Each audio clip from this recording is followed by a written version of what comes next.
I enjoy making the sounds for these things. Maybe it's a bit of a macabre career choice, but there's always a new way to make somebody die.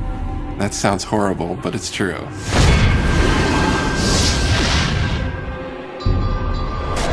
Hunted is about the sense of being lost in the world. And not like literally lost, where you need a map, but just lost in the way that you get overcome and you really believe that you're there.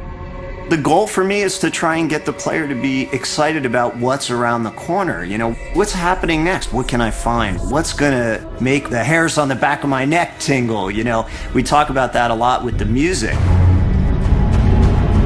The vibe of the score is powerful. I mean, if you look at the main characters of the game, even the female, she's pretty, you know, with it, pretty brutish looking, very strong, powerful. So I wanted to convey that in the music. So there's a lot of choir, a lot of brass, and a lot of percussion. And as far as modern elements go, I've created a decent amount of sounds for the score to help convey an uneasiness in the world and in the levels that they traverse through in the game. I'm never gonna say no to that. I mean, there's a lot of weaponry, a lot of spell casting, and a lot of hyper crazy kind of sound, but in general, the overall approach is very ambient and kind of creepy, maybe a little bit horror in places.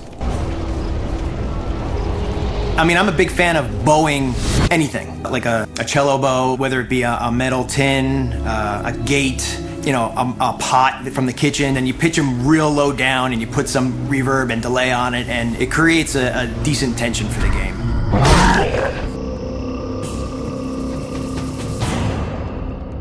Every sound in the game is designed. There's nothing like a stock library sound in this game. So every single sound, even like the small impacts of the wood breaking as a body falls into it, it's, you know, a multi-layered sound of like crunchy stuff up top and then this stuff up here. These things make really great whooshes for like the arrows, you know, as they pass by your head. That's how you make them. Cutting it close there. Ooh, good death rattle. Take chocolate syrup and tomato paste and corn syrup, and I'll mix it all together and just like, stick a mic in there and just, you know, make some really cool beefy sounds. And then when that stuff like splatters and you hear it after you kill, that's really satisfying.